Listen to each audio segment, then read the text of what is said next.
नमस्कार विद्यार्थी मित्रांनो, इयत्ता 12वी कला नवीन अभ्यासक्रमानुसार शैक्षणिक वर्ष 2020-21साठी ऑनलाईन अभ्यास करत असताना इयत्ता 12वीच्या राज्यशास्त्राच्या पाठ्यपुस्तकातील प्रकरण क्रमांक 4 समकालीन भारत, शांतता, स्थैर्य आणि राष्ट्रीय एकात्मतेसमोरील आव्हाने या प्रकरणातील राष्ट्रीय एकात्मता हा उपघटक आज आपण अभ्यासणार आहोत। जेव्हा राष्ट्रीय एकात्मता या उपघटकाचा आपण अभ्यास करतो तेव्हा भारतामध्ये राष्ट्रीय एकात्मता निर्माण झाली, भविष्यात सुद्धा ती अखंड राहणार आहे, याच्या पाठीमागची जी पार्श्वभूमी आहे ती पार्श्वभूमी भारताच्या स्वातंत्र्य लढ्यामध्ये लपलेली आहे हे आपण लक्षात घ्यायचं आहे। आपल्या भारतीय नागरिकांच्या मनामध्ये राष्ट्रीय एकात्मतेची भावना निर्माण करायला जे कारणीभूत ठरलेले घटक आहेत ते कारणीभूत ठरणारे सर्व घटक भारतीय स्वातंत्र्य लढ्यामध्ये पाहायला मिळतात। म्हणून भारत स्वतंत्र झाल्यानंतर राष्ट्रीय एकात्मता परिषदेची स्थापना जरी झालेली असली तरी सुद्धा ही राष्ट्रीय एकात्मता कशा पद्धतीने निर्माण झालेली आहे याचा अभ्यास आज आपण पाहतोय। हा अभ्यास करत असताना सर्वात प्रथम आपण पाठ्यपुस्तकात दिलेली माहिती लक्षात घेत असताना राष्ट्रीय एकात्मता परिषद निर्माण का झाली, कारण भारतामध्ये अनेक धर्म, अनेक राज्य, भौगोलिक परिस्थितीतील विविधता, जात, धर्म या माध्यमातून विविधता आहे, ती विविधता कायम विविधता न राहता एकसंगता, स्वातंत्र्याच्या पूर्वी जी राष्ट्रीय एकात्मतेची भावना होती तशी भावना निर्माण झाली पाहिजे आणि ती टिकून राहिली पाहिजे। यासाठी 1962ला सर्व राष्ट्रीय एकात्मतेशी संबंधित निगडीत ज्या विषय आहेत त्या विषयांचा आढावा घेण्यासाठी ही परिषद स्थापन झालेली आहे। या परिषदेची काही मुख्य जी उद्दिष्ट आहेत त्या उद्दिष्टामध्ये समान नागरिकत्व असायला पाहिजे, विविधतेत एकता निर्माण झाली पाहिजे, प्रत्येक धर्मातील व्यक्तीला धार्मिक स्वातंत्र्य प्राप्त झालं पाहिजे, प्रत्येकानं वेगवेगळ्या धर्माचा आदर केला पाहिजे, धर्मनिरपेक्षतेचं तत्व, धर्माच्या पलीकडे जाऊन आपण विचार केला पाहिजे, समानतेचं तत्व जपलं पाहिजे, सामाजिक, आर्थिक आणि राजकीय न्याय प्रत्येक भारतीय नागरिकाला प्राप्त झाला पाहिजे, प्रत्येक भारतीय नागरिकामध्ये बंधुत्वाची भावना निर्माण झाली पाहिजे। अशा प्रकारचं राष्ट्रीय एकात्मता परिषदेची उद्दिष्ट निश्चित केलेली होती। ही राष्ट्रीय एकात्मता परिषद या सर्व मूल्यावर दृढ विश्वास ठेवून होती आणि ही मूल्य साध्य करण्यासाठी या राष्ट्रीय एकात्मता परिषदेनं प्रयत्न केलेला आपल्याला दिसून येतो। असं जरी असलं तर भारताला स्वातंत्र्य मिळवण्याच्या पूर्वी विविधतेतून एक समान संस्कृती आपल्या भारतामध्ये निर्माण झालेली होती, हे आपण लक्षात घ्यायचं आहे। भारत हे एक असं भौगोलिक राष्ट्र आहे, आर्थिक भूप्रदेश समान नाही, जिथं विविधता आपल्याला पाहायला मिळते। मात्र आपल्या भारताचे एक वैशिष्ट्य आहे, आपल्या भारताची प्राचीन संस्कृती ही एक समान आहे। ही समान संस्कृतीच सर्व लोकांना एकत्र बांधून ठेवत असलेली आपल्याला दिसून येते। भारतीय लोकांना राजकीय आणि भावनिकदृष्ट्या एकत्र आणून एक राष्ट्र निर्माण करून त्यांच्यामध्ये एक राजकीय ओळख, मी भारतीय आहे, अशा प्रकारची राजकीय ओळख निर्माण करण्याचं काम भारतीय संस्कृतीनं केलेलं आहे। त्यामुळे राष्ट्रनिष्ठा निर्माण करण्याचं महत्त्वाचं जे काम आहे भारतीय स्वातंत्र्य लढ्यामध्ये आपल्याला पाहायला मिळतं आणि ते एकच भारतीय स्वातंत्र्य लढ्यातील समान संस्कृतीचा जो धागा आहे त्यातून विविधतेतून एकता निर्माण करण्याचा प्रयत्न समान संस्कृतीच्या माध्यमातून झालेला आहे, हे आपण लक्षात घ्यायचं आहे। भारतीयांच्या मनामध्ये भावनिक आणि मानसिक एकात्मता का निर्माण झाली असेल या पाठीमागचा जेव्हा आपण अभ्यास करतो तेव्हा भारताला स्वातंत्र्य मिळाल्यानंतर राष्ट्रीय एकात्मता का टिकून आहे, तर त्यामध्ये आपलं राष्ट्रगीत आहे, आपला राष्ट्रध्वज आहे, आपलं राष्ट्रीय चिन्ह आहे, आपला राष्ट्रीय पक्षी आहे, आपला राष्ट्रीय प्राणी आहे। ह्या सर्व प्रतीकातून भारतीयाच्या मनामध्ये भावनिक व मानसिक एकात्मता निर्माण करण्याचा प्रयत्न केलेला आहे, हेही आपण लक्षात घ्यायचं आहे। जेव्हा पंडित जवाहरलाल नेहरू यांनी लिहिलेलं डिस्कवरी ऑफ इंडिया हे पुस्तक इंग्रजीमध्ये आहेच पण मराठीमध्ये सुद्धा त्याचं भाषांतर आहे, हे पुस्तक तुम्ही वाचाल तेव्हा आपल्याला भारतीयांच्या मनामध्ये भावनिक व मानसिक एकात्मता कशा पद्धतीनं तयार झाली यासाठी या ग्रंथामध्ये असणारं भारत मातेचं प्रकरण जर तुम्ही वाचलं तर तुमच्या लक्षात येईल की भारतीयांच्या मनामध्ये भावनिक व मानसिक एकात्मता कशी तयार झालेली आहे. विद्यार्थी मित्रांनो, भारत माता हा शब्द आपण पाहतो तेव्हा आपल्या लक्षात येतं की आपल्या भारतीय नागरिकाची एक संस्कृती आहे. भूमीला आपण माता म्हणतो, आपल्या देशाला आपण माता म्हणतो.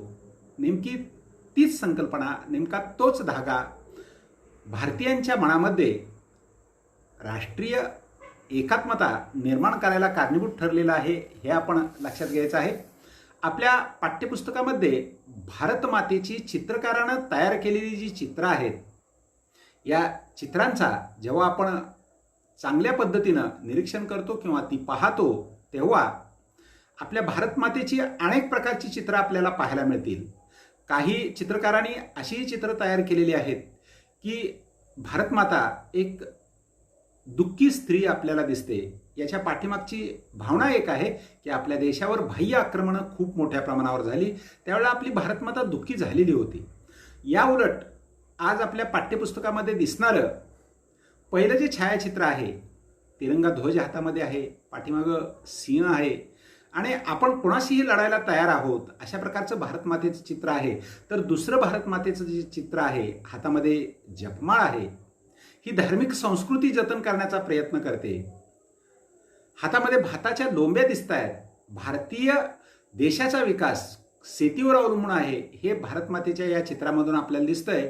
तर एका हातामध्ये आपल्याला ग्रंथ दिसतोय, जो ग्रंथ आहे ज्ञानाच्या कक्षा आपल्या भारतीय नागरिकांच्या वाढल्या पाहिजेत अशा प्रकारचं भारत मातेचं हे चित्र, प्रतिकात्मक चित्र आपल्याला पाहायला मिळतं. म्हणून भारत माता ही भारतीय स्वातंत्र्य लढ्यातील एक संकल्पना आहे. माता म्हणजे आई. आई म्हटलं की भारतीय नागरिक भारावून जातो. भारत हा देश तिच्या प्रजेची माता आहे अशी कल्पना आपण जेव्हा करतो तेव्हा भारतीयाबद्दल, भारतीयांच्या मनामध्ये भारत मातेबद्दल ओतप्रोत प्रेम वाहू लागतं आणि देशासाठी काहीही करायला आपला भारतीय नागरिक तयार होतो. या चित्राच्या, या मूर्तीच्या प्रतिकात्मक पूजनाच्या माध्यमातून आपल्या भारतीय नागरिकामध्ये राष्ट्रीय एकात्मतेची जी भावना आहे, स्वातंत्र्य लढ्याच्या पूर्वीच्या काळापासून निर्माण झालेली आहे, हे आपण लक्षात घ्यायचं आहे. ही भारत मातेची संकल्पना किंवा भारत मातेचं प्रतीक म्हणून चित्र सर्वात प्रथम कुणी मांडलं तर बंगाली क्रांतिकारक विचारवंत योगी अरविंद घोष यांचं नाव आपल्याला माहीत असणं गरजेचं आहे. विचारवंत योगी अरविंद घोष यांनी भारत माता ही संकल्पना प्रथम मांडली आणि भारतीय नागरिकांची आपल्या देशाबद्दल असणारी राष्ट्रीय एकात्मता किंवा ती संस्कृती जी आहे ही स्वातंत्र्य लढ्यामध्ये उपयोगी पडलेली आपल्याला दिसून येते. जेव्हा स्वातंत्र्य लढ्याच्या काळात विचारवंत आणि क्रांतिकारक यांनी आपल्या देशाला आई मानलं, आपली आई पारतंत्र्यात असल्याने तिच्या सुटकेसाठी आपण प्रयत्न केला पाहिजे आणि तिची सुटका करण्यासाठी भारताच्या स्वातंत्र्यवीरांनी, भारताच्या सुपुत्रांनी, मग त्यामध्ये लोकमान्य टिळक असतील, भगतसिंग असतील, महात्मा गांधीजी असतील, असे लाखोनी स्वातंत्र्य सेनानी, स्वातंत्र्यवीर आपल्या भारत मातेच्या पोटी जन्माला आले आणि ब्रिटिशांच्या पारतंत्र्यातून भारत मातेला स्वातंत्र्य मिळवून देण्यासाठी प्रचंड मोठ्या प्रमाणावर प्रयत्न केले. आपल्या देशाचे जे अभ्यासक आहेत, विश्लेषक आहेत, क्रांतिकारक आहेत, हे भारत मातेला वंदन करतात. भारतातील सर्व राज्य ही आपल्या भारत मातेची लेकरं आहेत, भारत मातेची अपत्य आहेत, असंही या माध्यमातून आपल्याला दाखवलं गेलेलं आहे. आणि त्यामुळं ही भारत मातेची राज्य जी अपत्य आहेत ती आपल्या भारताला एकसंघ ठेवण्याचा प्रयत्न करत असलेली दिसून येतात. विद्यार्थी मित्रांनो, भारत मातेच्या संकल्पनेचा अर्थ जेव्हा आपण लक्षात घेतोय, आई आपल्यासाठी देवताप्रमाणे मानलेली आहे. भारतीय संस्कृतीमध्ये आईला प्रचंड महत्त्व दिलेलं आहे. आई मनुष्याला जन्म देते. आईविषयीची ही कृतज्ञतेची भावना आपण आपल्या शेतजमिनीबद्दल, पृथ्वीबद्दल व्यक्त केलेली आहे. विशेषतः हिंदू धर्म संस्कृतीमध्ये भूमीला माता मानलेली आहे आणि त्यामुळे हिंदूबरोबर इतर धर्म जे आहेत आपल्या भारतामध्ये हिंदू धर्माशी एकसंघ नाही झाले तर मित्रत्वाच्या भावनांना इतर धर्म राहतात यांनी सुद्धा आपल्या भारत मातेला भूमी मानलेलं आहे. त्यामुळेच भारत देशाला भारत माता संबोधण्याची परंपरा भारतीय संस्कृतीनं स्वीकारलेली आहे. त्यामध्ये हिंदू असेल, इस्लाम असेल, शीख असेल, ख्रिश्चन असेल, हे सर्वजण आपल्या भारत मातेला माता म्हणून स्वीकारतात. भारत मातेला गुरुस्थानी मानतात. ही भारताची संस्कृती आहे. हीच आपल्या भारतीय राष्ट्रीय एकात्मतेची खरी देशभक्ताची प्रेरणा आहे, हे आपण लक्षात घ्यायचं आहे. भारत मातेची जी संकल्पना आहे कलेच्या व साहित्याच्या माध्यमातून व्यक्त होणारी आहे. विद्यार्थी मित्रांनो, भारत मातेची चित्र वेगवेगळ्या चित्रकारांनी आपापल्या संकल्पनेतून तयार केलेली आहेत. त्यामागे देशभक्तीची प्रेरणा आहे. आपल्या देशाप्रती भारतीय नागरिकांच्या मनामध्ये प्रेम निर्माण व्हावं, जागरूकता निर्माण व्हावी, यासाठी भारत माता ही संकल्पना वापरलेली आपल्याला दिसून येते. काही चित्रकार भारताच्या नकाशाच्या रेखाकृतीत स्त्री प्रतिमेची आकृतीही समाविष्ट करतात. काही ठिकाणी युवती रूपातील तेजस्विनी अशी भारत माता दाखवलेली आहे, तर काही ठिकाणी हिमालय तिच्या मुकुटस्थानी असतो तर समुद्र तिचे पाय धुत असतो, असंही आकलन ह्या प्रतीकातून केलेले आहे. ही कला आहे आणि ही कला आपल्या भारताची संस्कृती जतन करण्याचा प्रयत्न करत असलेले आपल्याला दिसून येते. विद्यार्थी मित्रांनो, भारत देशावर अनेक आक्रमण झाली. त्यामुळे देशाचं होणारं नुकसान अधोरेखित करताना काही चित्रकारांनी दुःखाने रडणारी स्त्री म्हणून सुद्धा भारत माता चित्रित केलेली आहे. आपल्या भारत मातेवर अशा प्रकारची दुःखद आक्रमणं होतात त्यावेळेला भारतीय जनता परकीयाविरुद्ध लढायला तयार होते. हा अत्यंत महत्त्वाचा भाग या दुःखद भारत मातेकडून आपल्याला घ्यायला मिळतो. भगिनी निवेदिता यांच्या कल्पनेतून अवनींद्रनाथ ठाकूर यांनी भारत मातेचं जे चित्र काढलेलं आहे ते आपण अगोदर पाहिलेलं आहे. हातात जपमाळ आहे, भाताच्या लोंब्या आहेत, ग्रंथ घेतलेली, बंगाली पद्धतीची साडी नेसलेली, बंगाली पद्धतीची साडी परिधान केलेली भारत माता चित्रित केलेली आहे. ही भारत माता खऱ्या अर्थानं आपल्या भारतीय नागरिकांच्या मनामध्ये एक राष्ट्रीय एकात्मतेचं प्रतीक म्हणून सर्वांच्या समोर राहते. एकात्मतेचं जे स्रोत आहे हे स्रोत या चित्रामध्ये आपल्याला वर्णन केलेले दिसून येतं. त्यामध्ये हिमालय ज्या स्त्रीचा मुकुट आहे, रत्नाची खाण असलेला समुद्र जिचे पाय धुत आहे, ऋषी आणि मुनी यांच्या तपाने पावन झालेल्या भारत मातेला वंदन असो असे एकात्मतेला म्हटलेलं आहे. स्वातंत्र्यवीर सावरकर यांनी आपल्या रचनेतून भारत मातेला वंदन करत असताना जयस्तुते श्री महामंगले ही त्यांची रचना प्रसिद्ध आहे. 5वी ते 10वी पर्यंत मूल्य शिक्षणाचा अभ्यास करत असताना अनेक वेळा सावरकरांची भारत मातेला वंदन केलेली ही जी रचना आहे, आपण म्हटलेलं आहे जयस्तुते श्री महामंगले, हा भारतीय एकात्मतेचा मुख्य स्रोत आहे, हे आपण लक्षात घ्यायचं आहे. भारतीयाच्या मनामध्ये जे एकतेचं स्वप्न आहे, संस्कृतीच्या प्रारंभापासून भारतीय लोकांच्या मनात एकतेचं स्वप्न निर्माण करण्याचं काम या भारतीय संस्कृतीनं केलेलं आहे. बाह्य दबाव असेल, परकीय मानके असतील, आक्रमणे असतील, परकीय श्रद्धा असतील, यांच्या दबावातून हे ऐक्य निर्माण झालेलं नाही, तर आपल्या भारतीय संस्कृतीतून हे ऐक्य निर्माण झालेलं आहे, हे आपण लक्षात घ्यायचं आहे. म्हणजेच राष्ट्रीय एकात्मता निर्माण करण्यासाठी भारताची संस्कृती अत्यंत महत्त्वाची आहे, असं पंडित जवाहरलाल नेहरू यांनी डिस्कवरी ऑफ इंडियामध्ये म्हटलेलं आहे. आणि या डिस्कवरी ऑफ इंडियामध्येच भारत मातेचं प्रतिकात्मक चित्र आणि भारत मातेची असणारी लोकांच्या मनातील भावना पंडित जवाहरलाल नेहरू यांनी व्यक्त केलेली आहे.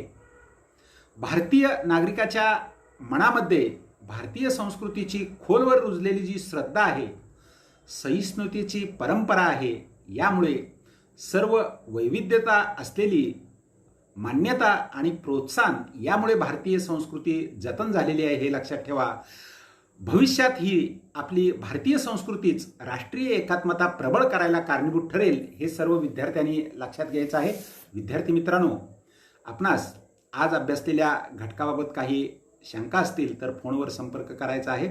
आपण जर हा उपघटक यूट्यूबवर पाहत असाल तर कमेंट्समध्ये लिहावे. आपल्या शंकांची निरसन केलं तर निश्चितपणे हा उपघटक आपल्याला चांगला समजेल. विद्यार्थी मित्रांनो, आपल्या सर्व शंकांची उत्तरं दिली जातील. सध्या कोरोनाचे दिवस आहेत. सुरक्षिततेसाठी घरी राहा, सुरक्षित राहा. धन्यवाद.